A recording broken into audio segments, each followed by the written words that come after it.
President of the Jordan brand. And I'd like to thank you for coming out and welcome you here today. For the last 30 years, the Air Jordan has been synonymous with the game of basketball all over the world. And with K54, the premier street ball tournament starting here tomorrow, we thought, what better place to come to celebrate the 30th anniversary of the Air Jordan franchise. So here we are. And with Paris being a city that's known for creativity, culture, and for putting on a great show, we know that that's something that Michael is definitely aware of and knows how to do as well. So again, I just want to thank you for coming out, and I'd like to introduce our host for the remainder of the afternoon, Michelle Beadle. Yay! Thank you, sir. I have mine. Hi, everyone. Welcome. Yes, my name is Michelle Beadle. I'm from ESPN, and let me get situated. As you guys can tell, and especially by looking around this room, the Air Jordan franchise, pretty amazing success story. I think we can all agree on that. I think the fact that the legend who inspired it, very much like the franchise itself, started small, overcame a lot of obstacles, kind of how we're all doing it. We are all here today because throughout the journey, the franchise, the man, he's overcome all those obstacles, taking flight as a world-class footwear and apparel brand. For me personally, this is a very, very cool day. Michael Jordan is the reason why I began loving sports in the first place, and why I had posters of him all over my room, and why I thought if I just wore those shoes, I would be better at basketball, but I wasn't, and that's okay. As you know, of course, it began with Michael, but it's not just Michael who got everything done. There is a team of 30, over the 30 years, of key roles of people who have done something, and we are going to meet with those people today, take a little trip down memory lane. First up, I want to welcome someone out here who has a pretty cool gig, Senior Creative Director, Innovation, Mark Smith.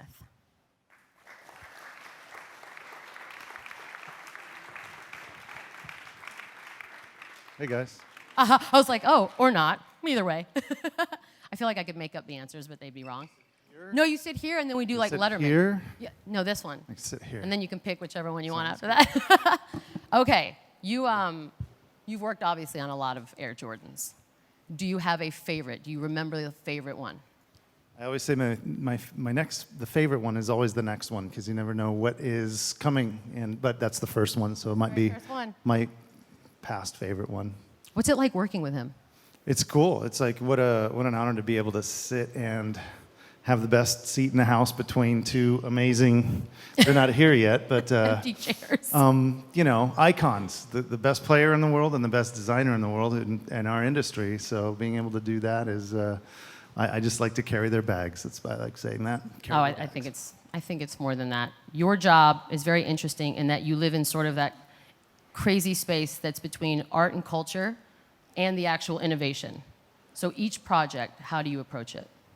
It really has to start with performance, obviously, and has to work, and that's why working with Tinker and MJ really bring the opportunity to what I call performance art, which is really turning performance product into storytelling, like the outsole on the first one we did here and on the AJ9, and being able to tell stories. I love telling stories through graphics that actually perform a function, and so that's a unique position to be in.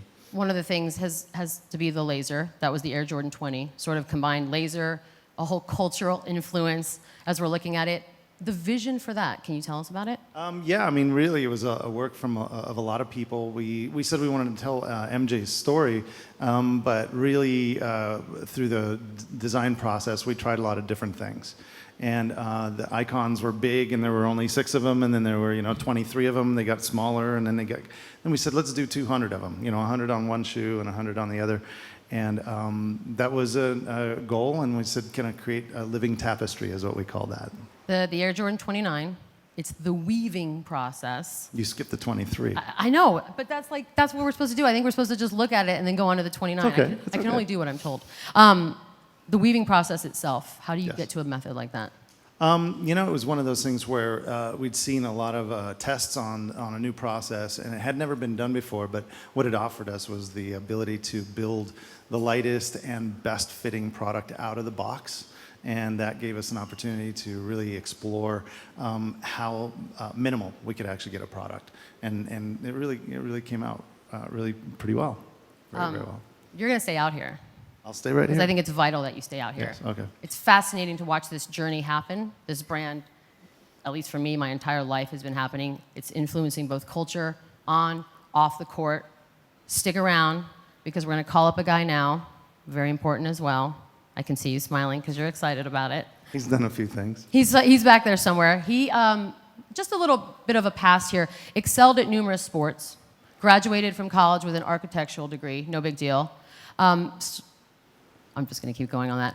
It's a very big band. I want to bring out here the guy who's going to tell us about this fabulous franchise. Please welcome on stage the greatest name I've heard in a long time, Tinker Hatfield.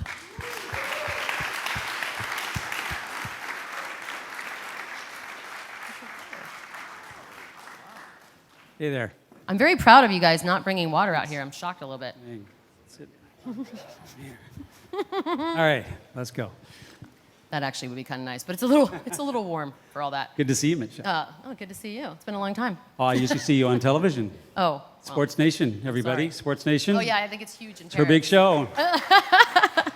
I keep saying 30 years, and I've been saying it for the last 24 hours over and over again, but here we are celebrating a 30th anniversary. The obvious question is, 30 years ago, could you have possibly seen this? I tell you what, 30 years ago, I couldn't have seen 1 year later. Right. I mean, it was really, what was so exciting, quite frankly, 30 years ago, was that we didn't know what was coming. We didn't know what we were doing. We didn't know where we'd been. We were just really excited to be working. And Do you want to talk about that? no. But we were excited to be working, by the way, with the greatest basketball player of all time. And it was just, we were just taking it one day at a time. So, and this would have been a typical presentation back in those years, those earlier years. We got to this point where we didn't have to give Michael presentations because he knew us so well, and we could just, basically just talk in a conversational way. But here I was trying to do a fancy one. With a biking shirt on, which I think is my favorite With the part. worst looking shirt of all time. I think it's lovely. Fashion forward. That's exactly right. So we're opening up this space, and all of you guys will obviously see that very shortly. We wanted you to come up here and sort of talk about the key moments along the way of the Air Jordan franchise, not just on the court, but off as well. And I know it's weird to start here, but last shots is a very synonymous phrase that goes along with Michael Jordan and that brand. Clutch baskets, two of your creations, as a matter of fact, the AJ4, the AJ14, both featured in some of those shots. As an athlete, for Michael Jordan, what is it about the key moments? What is it about him that sort of helps you along the way as you design these products? Well, we like to talk about technology and performance, but quite frankly, it always starts with the athlete, and it's an honest statement to say that Michael Jordan's the greatest basketball player I've ever seen, but he's also the greatest athlete to work with I've ever been with. And wouldn't you say, Mark? And so when we begin the design process, you can think about basketball and you can think about performance features on any basketball shoe and kind of go down the list and check the boxes. But really, what becomes more and more obvious when you're working with Michael is that you get inspired. And you get inspired by his personality, his of course, the grace of his game, and not just the technical side. How smart he is, and he's still that way today. And we're like, so again, it's just an honor. Are you surprised at all that these products, that Air Jordan has remained so relevant? Or, I don't know, take some credit. Could you see it coming based on his performances? No one had ever seen anything like this before, and probably actually since how Michael transcended the world of sport into culture, modern culture. And it probably happened right around when Spike Lee was starting to do commercials for us. And Michael was playing so well, and then again his charisma and the design work all just blended together just right. And so he jumped out of the world of sports into this modern culture, and it's just been a rocket ship ever since. So good. There's an amazing experience going on under this roof right here in this building. It's giving everyone the opportunity to actually step into Michael's shoes, which is kind of cool, and you will have a chance to try and make a few of those iconic shots that have become emblazoned in our brains. Encourage everyone to try and get out there and do that this afternoon, of course. Performance innovation and style always have been a leader. Those are the things we are given. Most recently, with the Air Jordan 29, one of the first key innovations was Air, which appeared on the Air Jordan 3, which then, of course, set the tone for the entire legacy and why we are here today. AJ3 was your first project with Michael. Yep. Can you think back your very first impressions when you two got together? Well, I first met Michael in the basement of his apartment when he was playing table tennis with Charles Oakley, and they were trying to kill each other playing table tennis. They were so competitive, and that was my first meeting, was actually walking down the stairs of this basement, and they could barely stand up in the basement, and they were trying to really, they were so competitive, and they were talking trash over table tennis. So it was, so to me, that was like a really great first impression of someone who wanted to win and was so competitive. And then maybe the second meeting was when I started to realize that he was also very classy guy and also so style conscious. And that's really kind of the mixture that no one had ever seen in sports before. Some of the innovations from the first project has to be visible air and the elephant print. Where does that come from? Well, visible air was something that I had worked on with the Air Max 1, and it took a lot of people to sort of make that happen. And I just felt it was a natural kind of progression to try and get it into a basketball shoe. And I think it was just an opportunity at the time. And they were roughly, the Air Max was just a little bit before the Air Jordan. That was, just sort of, I guess you could say it was just logical. The next thing, though, was to actually sit down with Michael, and I had a stack of leather, different kinds of leather, and those leathers were blazoned with different textures and different colors, and one was the elephant print, and it was in the stack, and Michael and I were going through the stack, and we both just stopped when we saw it, and I don't know, it was like one of those things where he didn't have to say anything, we just both said, wow. We're going to use this. And no one had ever thought, I think, of using a kind of a fashion or a faux leather like that on a basketball shoe. He's smiling over there. You smiling? I agree. You agree? Quiet one. He does. This, as far as sports go and the history of sports and as fans of sports, one of the most iconic transitions in the history of everything is when Michael Jordan, the game's biggest star, no question, retires and then pursues his other first love, which happened to be baseball. For you, what do you remember about that time, and what did it do? Funny. I know, it's a fantastic picture. You gotta laugh at that. You guys can laugh at that. It's part of history. What do you remember about that? How did that sort of shape the journey as it went forward? I think that his retirement from basketball was, of course, worldwide news, and it was a big thing. And I think most everyone at Nike thought that was it. We were through with Air Jordans. Michael was through with basketball. He was now moving on to a different phase in his life. And I just had this feeling, I think maybe because I knew him so well, that he was just taking a break.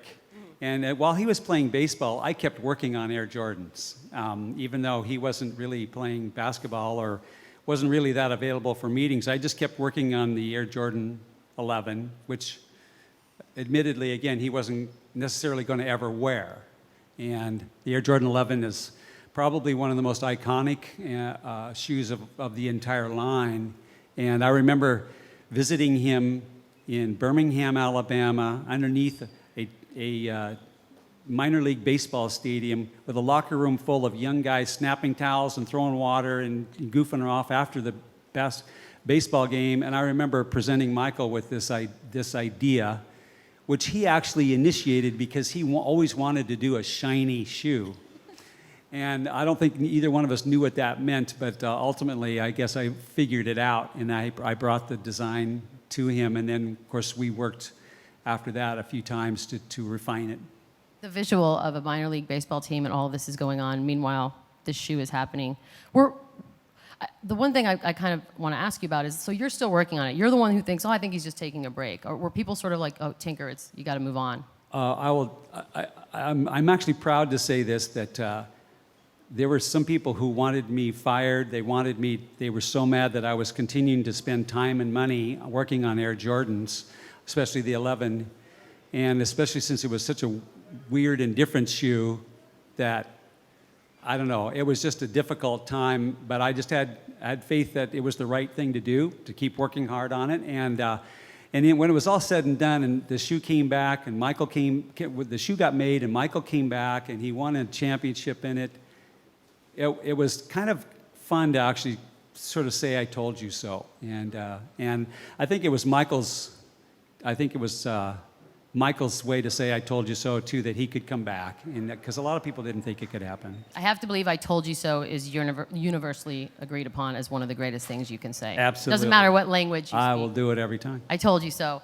When Michael Jordan uttered the words, I'm back, a lot of people got really happy. There was a lot of excitement, a lot of energy back in the game of basketball. You've been along for the ride. You've seen epic moments. Your reaction to I'm back? Well, again, I sort of figured he would come back, but when he actually did come back, it really kicked in motion all of the resources and all of the processes that we have that help us do great work, because he's the one that stirs the drink. He really gets everything rolling, and he's the inspiration for everything that we do. And in those days, he was really the leader of all of basketball. You know, Jordan was not really a separate brand as much. So it was just an amazing kind of revelation, and people all around, including myself, were very excited. All around, everywhere. Everywhere. Since we're talking about comebacks and entrances, I think maybe at this point we should hear from the man who started all of this off. Ladies and gentlemen, fantastic man. Give it up for Michael Jordan. Real dude.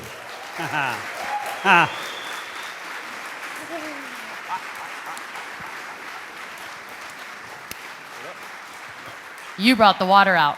Very smart man. Very, very smart man. Very smart. Michael. Toast to you. Wow. Well, obviously, warm welcome to you. Nice shoes. Back in Paris. How you feeling? The weather's it's probably the best weather I've seen since my time of coming to Paris. But I've never had the opportunity to spend a lot of time here, which I kind of regret. But I'm glad I got the opportunity to come back. And so far, the fans and all the support that we've received has been very positive, and I'm happy to be back. We've got an audience of basketball fanatics out here. People who happen to be watching somewhere else. But there, believe it or not, might be some guests out there who didn't get to see this the first time. So why don't we take a fun family trip down memory lane and just relive some of the great memories of your life? And I'm just going to rattle off a few. You want to see me blush highlights up here, right? Yeah. Oh. Well, I figured I don't have 1,000 hours, so here are just a few. 1 college championship, 5 league MVPs, 14 all-star selections, 10-time league scoring champion, 2-time slam dunk competition winner, 2 Olympic gold medals, 6 league championships, and honestly, we could do this for a while, but it's very, very hot in here. You also have this, sneaker apparel thing that people keep talking about. Right. For you, Michael Jeffrey Jordan, what do you think is your contribution? What has it been? I think it's a relationship that I've built with the consumer that have taken the passion that I play the game with, the authenticity of how we create the product based on the input that we get back from the consumer, and pass over generation after generation after generation. I mean, as you said, there's a lot of people that, from a basketball sense, and a lot of these people never saw me play the game of basketball. No, the young which ones. Tells us that we have done a good job in making sure that message is passed on to their fathers, to the grandparents, to the where it's now going to their kids. And I think that, to me, is much more gratifying over the 30 years than anything I've ever done within the game of basketball. Athleticism, I think that's fair to say, was very much a hallmark of what we watched you do. For you, what demands did you have on the actual footwear? Oh, going back to our little discussions. The thing is that it's been a great marriage because these guys are very creative, and I think they relied upon me giving them feedback to how the product works on the basketball court. And if they couldn't articulate that or build that into the product, I had no problems letting them know that, hey, look, this is not right. I want to be closer to the floor. I don't want to be on elevated, bottoms. I want to get close to the floor where I can cut and I can turn. I need a little bit of help here. I wanted 3/4 as opposed to high top. These are things in different conversations that we had along the way, and it was a nip and tuck both ways. They give me things to think about. I would give them things to think about, and we always found a happy medium.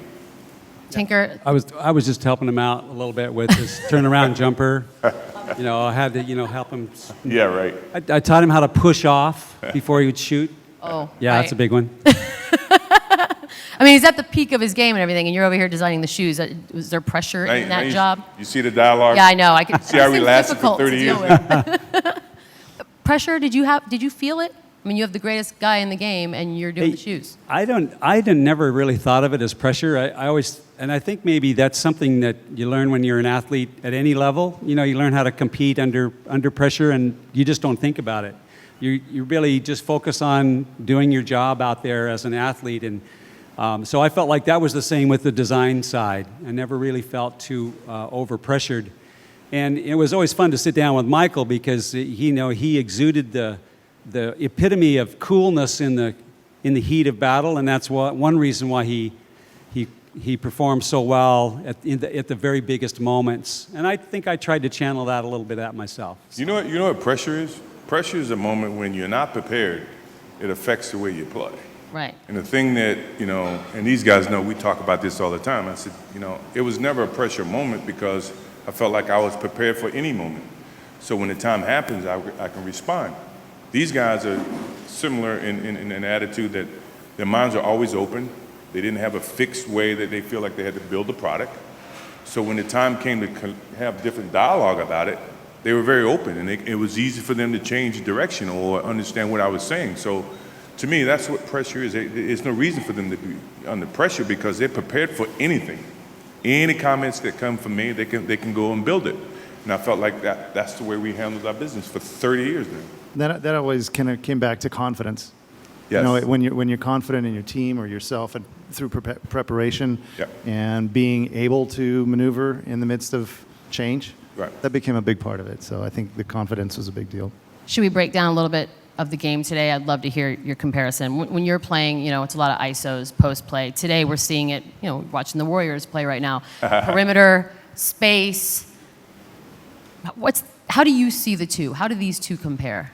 Do they compare? It's some similarities. Obviously, the rules have changed to some degree from when we played. The maturity of athletes has changed a little bit. The athleticism of the athlete has changed. So, I mean, it is a changed game from when I played.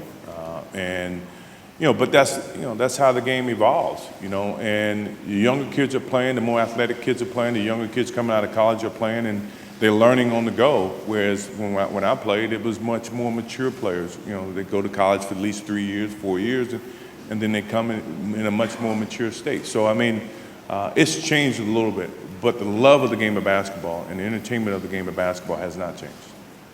I love that I get to ask this next one. You're responsible for some of the biggest individual moments. We had 63 points against Larry Bird and the Celtics, 38 points against the Jazz in the NBA Finals.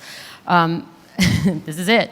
What holes do you see in today's game that you think you could exploit? I don't know. I mean, it depends on what team am I on. Okay, that's fair. See, I think a lot of people say, well, I think Michael Jordan can score 50 or 60 points. Well, I hope I don't have to be asked to score 50 or 60 points because I have a much better team. I mean, it's all about winning, no matter how you look at it. But, is there holes that I can exploit? I don't know. I mean, I don't play now, and it depends on what team I had and what my teammates are and what my coaching staff. Do you ever sit back and watch a game and be like, oh my goodness, I could still go out there and do this? I mean, maybe the Knicks or something. My attitude is that I still wish I could play the game. Can I play the game? It's a whole different attitude. I mean, but I still love the game. you know, and I wish I could turn back the hand of the time, but you can't, you know. So I live vicariously through the players today, you know, and the players that I know, and the Jordan guys. But yeah, I would love to have an opportunity to play, but you know, it won't happen. I'm about to do something that's a dream. I have to tell Michael Jordan to put his mic closer to his mouth. Oh, I'm sorry. I'm sorry. I'm the one that got yelled I'm at. sorry. It's fine. Europe, big influence on your game. There are kids out there that may not remember what it was like to cheer for the dream team, Olympic gold. Your memories of playing in this area? In terms of the dream team? Or just you, Europe in general? Yeah, my biggest memory and the best memory was in '98 when I came with the Chicago Bulls. We played in the McDonald's Open. And it was the first time I got the chance where my son flew with the team, and my other son came with his mom, and they got the chance to see me play here in Europe. And we went to the Eiffel Tower. We did all kinds of things. So it was like a family vacation. The dream team was totally different. You know, that was it was a whole different attitude. It was a different exposure for the game. And most of the excitement came from just hanging around the other 11 guys. But in terms of playing, '98 was probably the best time I had playing in Europe. What do you think about when you look around European basketball now, the state of the game here? It's grown tremendously. I think you got more European players playing in the NBA. Because of the dream team, I think the Europeans see it as a motivation to go play in the NBA. And you have some successes, Tony Parker, Ginobili. You got a lot of guys who went to the NBA and become very successful and brought back that entertainment and that hype to Europe, to where now more people want to go. And I think it's good for the game of basketball. And I think from a global aspect, I think it's good. You say it's good for the game. What changes have you seen because of that, because of the more European You influx? see more versatility. You know, the bigger guys that can handle the ball and can shoot threes. I mean, I played with Tony Kukoc, who was an ideal guy. He could do a lot of different things, and it provides a coach with a lot of different ways to play the game of basketball. So, I mean, the versatility, I think they showcase that even greater because of their love and playing and dedicated to the game at a much earlier age from a fundamental standpoint. And I think it's only enhanced the game of basketball globally. So as part of this 30th anniversary, you and Tinker collaborated with Nike CEO Mark Parker. It's a very special project. We want to show you guys a quick video right now.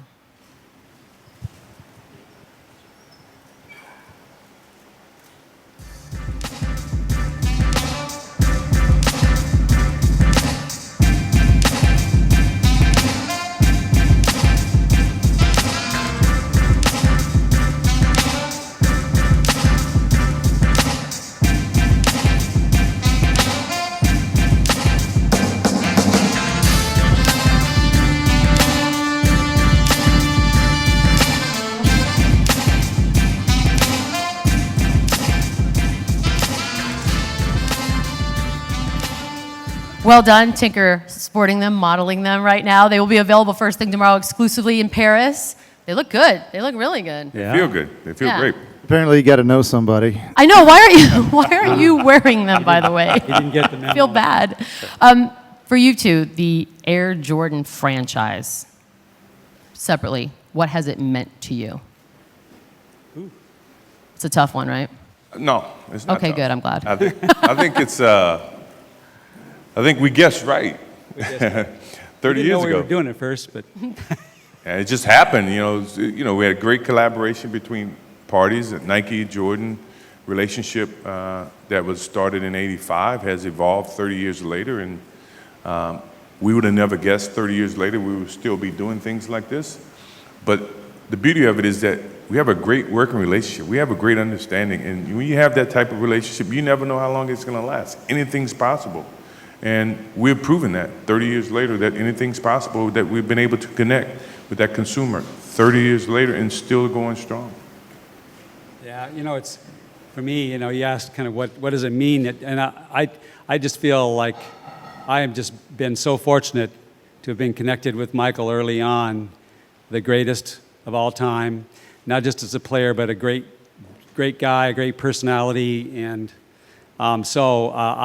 to me, I just feel like, man, I was fortunate, and then we sort of we clicked, and it just turned into what it turned into. And we brought him in. We And drug now him. we added him, and Was Yeah, that we tough added- to bring that's him a in? trio. Yeah, it was cool. No. It was cool before that, but no. It's not. It was not. It wasn't hard because he has a lot of the traits Yeah. that Tinker has, and the relationship. I mean, But Mark. I talked to Mark about everything that I do creatively. I mean, he designed the plane that I fly. Oh, wow. He helped design my house. He helped design my wedding ring. I mean, Really? he's been involved in practically everything. Well, keep He- going. He's done he designed my pajamas. No, I'm just kidding. That's Ooh. getting I'm just kidding. I'm just kidding. how'd you do the research for that? I will say it's just been an honor just to be, associated with these guys again, the best of all, and just doing anything that needs to be done, and that's just a great honor to be involved. I don't So. understand. You guys love him, but yet he didn't get the cool shoes to be part of the We never club. said he was smart. We Okay. just love him. He's not smart. That's fair. As you sit there and design it. I know we don't want to give away all the secrets, but looking into the future, the vision for this brand, what do you see?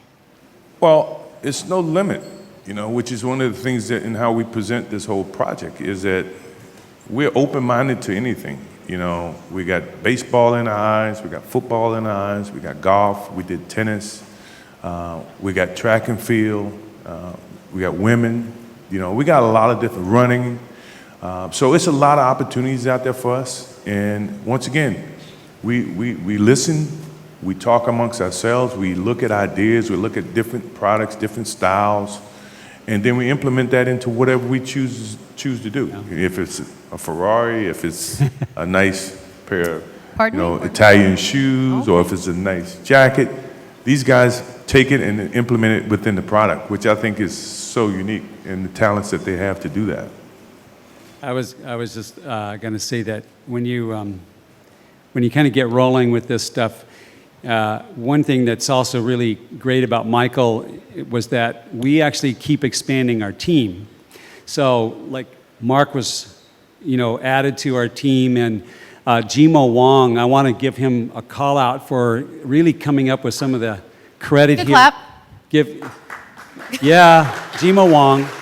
Jimo Wong really worked really hard to come up with this original idea of taking these two shoes and trying to do something new and different. And so we then collaborated with Jimo and the Jordan team to come up with something that probably wouldn't have happened otherwise. And that's probably the great thing about how Michael played the game, was that he knew how to use other people around him to create a better team, and he made those people better, and he's still doing it with other folks in the Jordan brand, and it's really exciting to see, and fun to be a part of.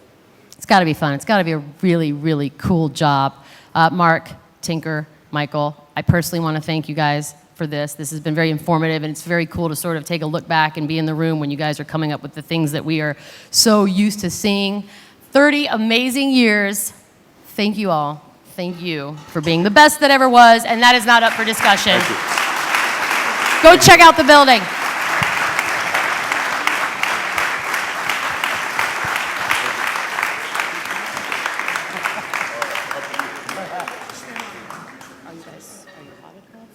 Sure.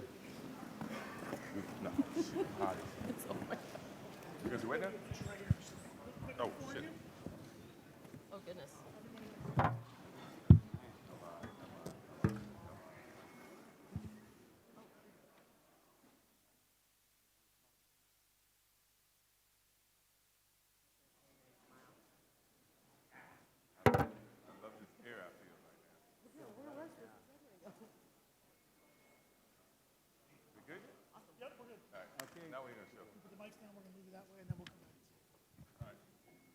Perfecto.